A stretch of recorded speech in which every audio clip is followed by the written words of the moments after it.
Algo apareceu, vamos comemorar outro dia. Minha família mandou mensagem, um por um, na manhã do meu jantar de aniversário. Eu comi sozinho, paguei a conta e não disse nada. Uma hora depois, vi as selfies deles na festa de aniversário do cachorro da minha prima. Eles nem se deram ao trabalho de mentir. Só copiaram e colaram a mesma desculpa, palavra por palavra. Como se eu não fosse perceber. Sou Nathan, tenho 32 anos, e nunca fui do tipo que gosta de ser o centro das atenções. Sempre fui o cara que aparece quieto, paga a conta, pega sua roupa na lavanderia quando você esquece e, de alguma forma, acaba sendo o motorista da vez em todo evento de família, mesmo quando nem era para ser um evento. Eu não era o filho querido.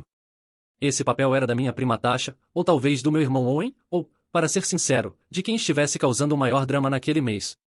Mas eu era o confiável, aquele que eles elogiavam por mensagem quando o aluguel estava vencendo ou quando alguém precisava usar minha Netflix. É sutil, na verdade, como você passa de ser parte da família para virar a rede de segurança financeira costurada por baixo da bagunça da vida deles. Você não percebe de início. Só pensa que eles estão passando por dificuldades agora, e ajuda, porque é isso que a família deve fazer. Mas aí seu aniversário chega, e, de repente, todos têm outros planos. Menos com você. Começou 2 semanas antes, quando mandei uma mensagem no grupo da família. Oi, estou pensando em fazer um jantar de aniversário. Nada chique, só uma mesa no Amicis na sexta que vem. Me avisem se puderem ir. Eu até me ofereci para pagar. Isso não foi surpresa. Eu sempre pagava. Eles já nem fingiam procurar as carteiras fazia anos. As respostas foram chegando devagar, em sua maioria com emojis de joinha ou o clássico "vou tentar ir" da minha mãe, que, traduzindo, significa "não vou, mas não quero discutir agora".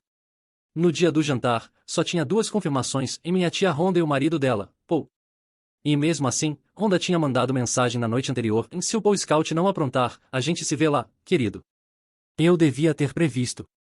Mas, idiotamente, ainda me arrumei, passei minha melhor camisa, reservei a mesa grande, disse à recepcionista que seríamos pelo menos 10, talvez mais. Ela sorriu com educação e me sentou perto da janela, com lugares o bastante para sugerir otimismo. Às 18 horas, eu estava sozinho, bebendo água. Às 18h15, chegou a primeira mensagem. Era do meu irmão. Cara, surgiu um imprevisto. A gente comemora outro dia. Li uma vez. Depois outra.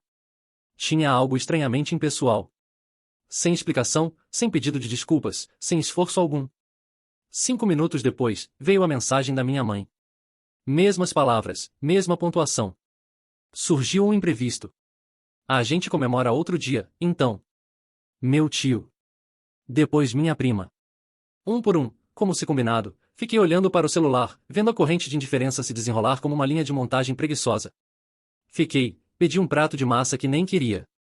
Disse ao garçom que esperaria mais um pouco, caso mais alguém aparecesse. Ninguém apareceu. Paguei a conta, deixei uma boa gorjeta, saí do restaurante com uma sacolinha de sobras e aquele tipo de raiva que não ferve, congela. Deixa tudo parado. Dormente. O estacionamento já estava quase vazio. Sentei no carro com o motor ligado, rolando o celular sem rumo. E foi aí que vi o story da minha prima Tasha no Instagram. Um bumerangue dela com um chapéu de festa na cabeça do bulldog francês dela, o Nibbles. Feliz birthday, Nibbles. E lá estavam todos. Minha mãe rindo com um pedaço de bolo. Meu irmão Owen ajudando a amarrar um laço na coleira do cachorro. Minha tia segurando uma taça de champanhe. As mesmas pessoas que tiveram um imprevisto. Todos lá, por causa de um cachorro. Não sei quanto tempo fiquei ali parado. Em algum momento, minhas mãos se moveram sozinhas. Abri o app do banco, cliquei nas transferências agendadas, aluguel da casa da minha mãe, plano de pagamento do empréstimo temporário do meu irmão, débito automático da conta de celular da minha tia, aquela que venho pagando desde que ela foi hackeada e teve que cancelar os cartões. Cancelei tudo. Depois abri o painel das utilidades. Gás, luz, água, desligado. Não na hora, mas pela manhã, eles acordariam no silêncio. E não no tipo de silêncio tranquilo. E, por fim, tirei a chave reserva do carro do gancho no painel. Era do áudio usado do Owen, aquele que eu coassinei porque ele estava recomeçando a vida.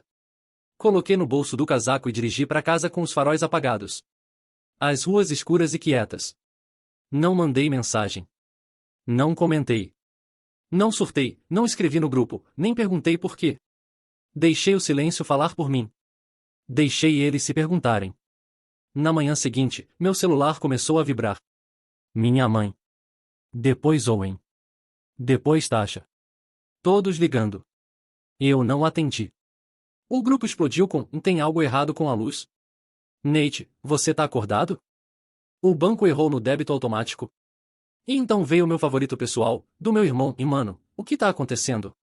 A festa do Nibbles foi meio de última hora. Você tá exagerando. Exagerando. Essa foi a palavra que travou na minha garganta. Mais tarde naquele dia, vi que minha mãe postou um status enigmático no Facebook e algumas pessoas vão te punir só por você não estar disponível quando elas querem. Lembre-se, em família não é condicional. Tinha 4 curtidas e um comentário passivo-agressivo da Honda, e talvez se você o valorizasse, ele ainda atenderia o telefone. Eu não respondi. Ainda não. Em vez disso, comecei a olhar o que mais estava no meu nome, de quem eram as apólices de seguro, as mensalidades da academia, o registro dos carros. E percebi algo. Eu não era um membro da família. Eu era a infraestrutura. Um sistema ambulante falante que pagava aluguel, cobria contas, resolvia pendências. E eu estava prestes a desaparecer. Naquela noite, meu celular voltou a acender. Desta vez não eram só ligações e mensagens. Eram áudios. Longos, confusos, alguns com raiva, outros implorando. Meu irmão deixou um que começou com "olha, cara", e virou uma tentativa de culpa, dizendo que eu sempre usei dinheiro para me sentir superior, como se ser responsável me tornasse o vilão. Minha mãe deixou 2 recados. O primeiro era suave, com um tom doce e forçado. Nathan, querido, isso não é do seu feitio. Todos te amamos. Por favor, não faz isso. Só me liga. O segundo, 2 horas depois, já tinha outro tom. Não sei que tipo de rancor você está guardando, mas punir sua própria mãe? Isso é baixo até pra você. Baixo, ó, pra mim. Eu não respondi. Não consegui. Ainda não. Eu precisava de tempo para processar, para não reagir emocionalmente. Porque, pela primeira vez, eu não queria só cortar o laço. Eu queria expor cada fio torcido que eles enrolaram em mim ao longo dos anos. Cada favor falso, cada emergência fabricada.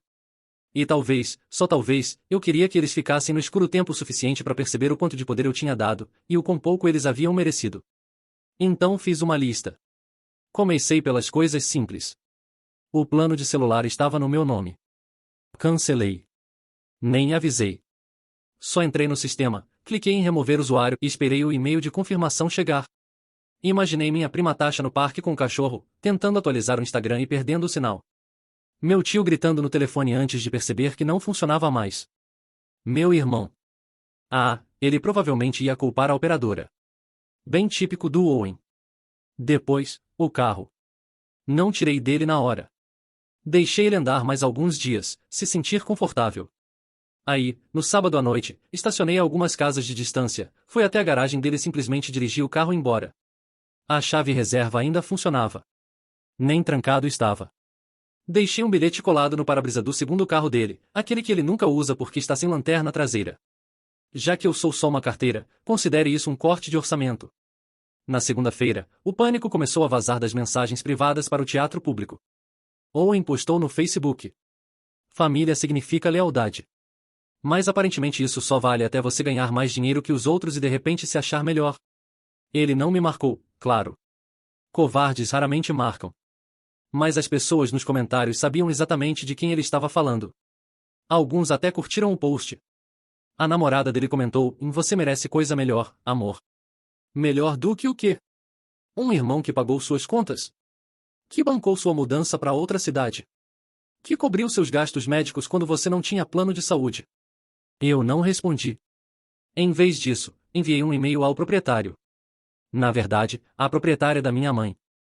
Ela morava em um duplex que eu comprara à vista, mas tecnicamente o contrato de aluguel estava em meu nome.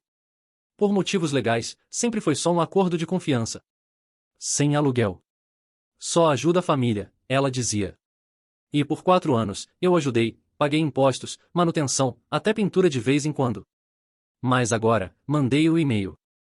Aviso oficial de que a atual inquilina tem 30 dias para desocupar o imóvel, a menos que deseje começar a pagar o valor de aluguel de mercado, com efeito imediato. Anexei fotos da propriedade, uma proposta de contrato e os dados atualizados para pagamento. Nem mandei cópia para ela. Sabia que chegaria. E chegou. Em menos de 48 horas, julgado pelo e-mail furioso que recebi com o assunto: "Em sério? Mesmo?" Sim. Mesmo. Foi como cutucar um vespeiro. Depois de anos deles zumbindo ao meu redor, certos de que eu nunca revidaria, de repente eu era cruel, insensível, exagerado. Minha mãe, meu irmão, minha prima. Cada um tinha sua própria versão da mesma história, tentando distorcer a narrativa, que eu os estava abandonando, que eu tinha mudado, que estava punindo todos por um único erro. Um único erro. Engraçado, porque quando rolei as mensagens antigas, não tinha um. Havia centenas. Meu aniversário não foi o começo. Foi só a primeira vez que abri os olhos. Como quando me pediram para ser fiador do carro do Owen porque ele ia começar um novo emprego, e 3 semanas depois largou tudo para explorar o mundo do cripto. Ou quando a Tasha pediu para eu pagar a conta do veterinário porque o Nibbles é como meu filho, e no dia seguinte postou selfies em um fim de semana num spa. Ou quando minha mãe me ligou chorando porque cortaram a água de novo e eu mandei dinheiro sem nem fazer pergunta. Todas as vezes em que eu não questionei. Todas as vezes em que preenchi o silêncio com confiança, e fui drenado. E o pior. A culpa. Aquela culpa quieta e constante de que, se eu parasse de ajudar, eu seria o vilão. De que talvez eu fosse egoísta. De que talvez o problema fosse eu. Mas ali, parado no corredor escuro do meu apartamento, com o celular vibrando sem parar, eu percebi que não precisava mais atender. E percebi algo. A culpa só funciona quando você acredita que deve algo. E eu não devia. Não mais. E justo quando tudo parecia se acalmar, alguém bateu na porta. Não foi forte. Foi firme. Ritmado. Abri. Owen estava ali no corredor. O moletom meio aberto, os olhos vermelhos, não de choro, mas de estresse. Segurava o celular em uma mão, tremendo levemente. Você pegou meu carro, ele disse. Sem oi, sem pedido de desculpas. Só isso. Me apoiei no batente da porta. Tecnicamente, meu carro. Mas continue. Ele me olhou, o maxilar travado. Esse não é o jeito de resolver as coisas, cara. Quase ri. Resolver as coisas? Tipo mentirem e me deixarem sozinho no meu aniversário, e depois fazerem festa para um cachorro? Isso não era o plano. A Tasha disse que era só um encontro com algumas pessoas, poupa teu fôlego, interrompi. Você podia ter ligado. Não ligou. Podia ter mandado uma mensagem de verdade. Não mandou. Podia ter aparecido no Amicis. Não apareceu. Mas agora quer conversar porque o trem da mordomia saiu dos trilhos. Ele se encolheu. Bom. Esfregou as têmporas. Olha, a gente errou. Eu entendi. Mas você não precisa destruir tudo só para provar um ponto. Eu encarei ele. Não, respondi. Eu não preciso. Eu quero. E então fechei a porta. Mas eu sabia que não tinha acabado. Nem de longe. Porque agora eles estavam desesperados. E pessoas desesperadas começam a fazer coisas das quais não podem voltar atrás. O próximo movimento não veio do Owen. Veio da minha mãe. 3 dias depois daquela batida na porta, chegou um envelope grosso na minha caixa de correio. Sem remetente. Só meu nome, escrito naquela caligrafia familiar. Dentro, uma carta escrita à mão, 2 páginas. E, no fim da segunda, dobrada com uma precisão forçada, uma foto desbotada de mim, com uns 5 ou 6 anos, sorrindo com um bolo de aniversário na frente, e minha mãe atrás de mim, com as mãos nos meus ombros, como uma mãe perfeita em retrato. A carta começava assim, e não sei quando você ficou tão frio, Nathan, mas sinto falta do meu filho. E então vinha uma narrativa longa da minha infância. Do quanto ela sacrificou, de como trabalhava à noite para me dar aquela bicicleta, de como nunca pediu nada em troca além de amor e compreensão.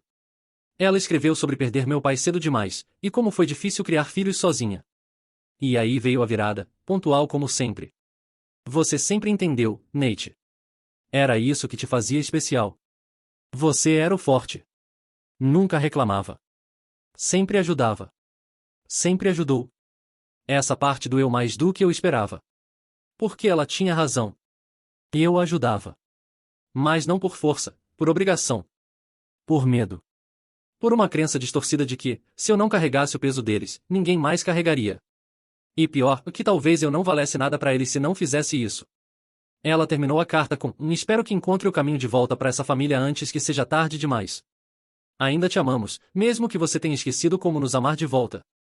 Foi uma granada emocional, embrulhada em nostalgia e amarrada com um laço de martírio. E por um segundo, só um segundo, eu senti que estava funcionando. Senti os velhos fios puxarem. Mas então olhei para a foto de novo. E percebi que não era a que eu lembrava, porque na minha lembrança aquele aniversário terminou comigo chorando, com o bolo destruído. Owen tinha jogado ele da mesa porque meu presente era maior. E minha mãe, ela brigou comigo por fazer cena.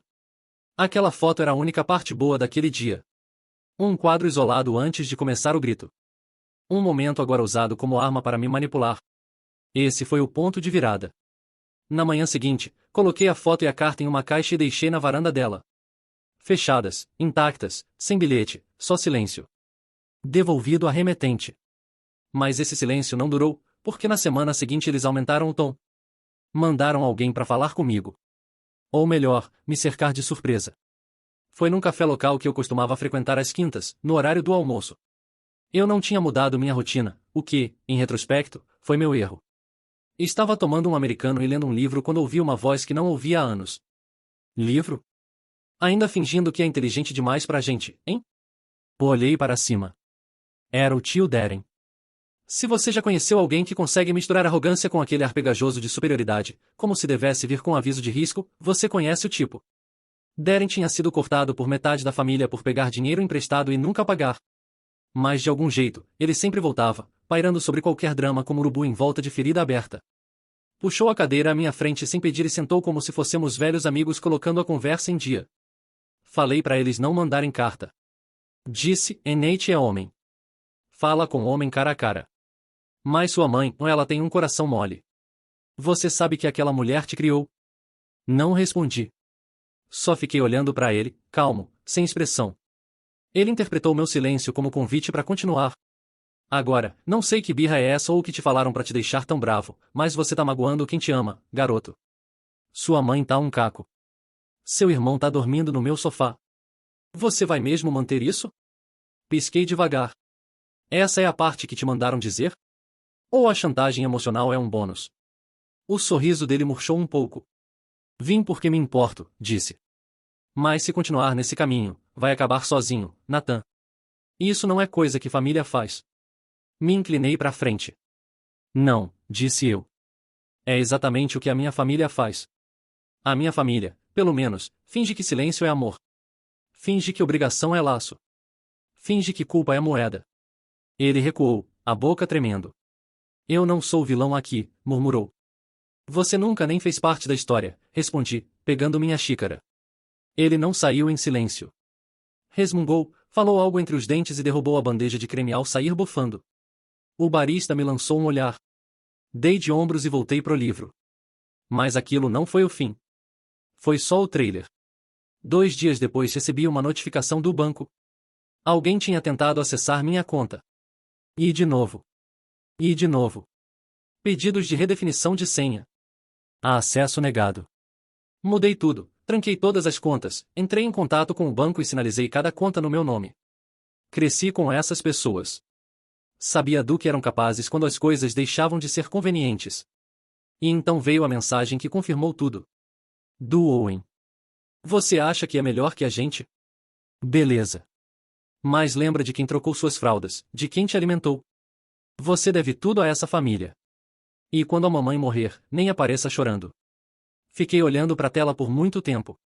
Aquela última frase. Aquela era a frase que sempre usavam quando queriam me fazer voltar pelo peso da culpa. Quando a mamãe morrer, não era só um aviso. Era uma ameaça. Eles ainda achavam que podiam me manipular. Ainda achavam que amor era dívida. Ainda achavam que podiam me assustar para me fazer voltar. Mas desta vez eu não estava só me afastando. Desta vez eu estava cortando eles da minha vida. E o jeito como eu faria isso não deixaria espaço para retorno. Sem mal-entendidos. Sem vitimização pública no Facebook.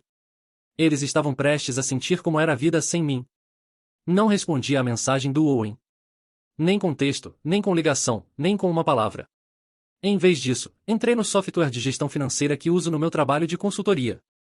O mesmo onde configurei todos os pagamentos recorrentes, transferências emergenciais e contas vinculadas da família. Por anos, mantive pastas com nomes como apoio familiar, com subcategorias nomeadas pelas pessoas que eu ajudava. Mamãe, contas, Owen, automóvel, taxa, emergências veterinárias. O que começou como ajuda temporária e aos poucos virou cordão umbilical permanente. Nenhum deles perguntou quando ia acabar. Só presumiram que nunca acabaria. Naquele dia, apaguei a pasta inteira. Mas não parei por aí. Passei a semana seguinte preparando meu movimento final.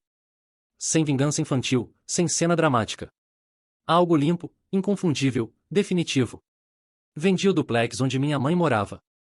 Estava 100% no meu nome. Comprei aquele imóvel anos atrás, depois de conseguir meu primeiro grande cliente. Ofereci para ela como um lugar temporário, até se reerguer depois de um investimento ruim. Mas nunca houve plano para ela sair, nunca houve conversa sobre aluguel, nunca um gesto de gratidão. O lugar virou um monumento ao sentimento de direito dela, e eu estava cansado de manter isso de pé. Eu não a despejei. Vendi a propriedade inteira para uma incorporadora que estava comprando metade do bairro. Eles pagaram bem acima do valor de mercado. Não fizeram perguntas.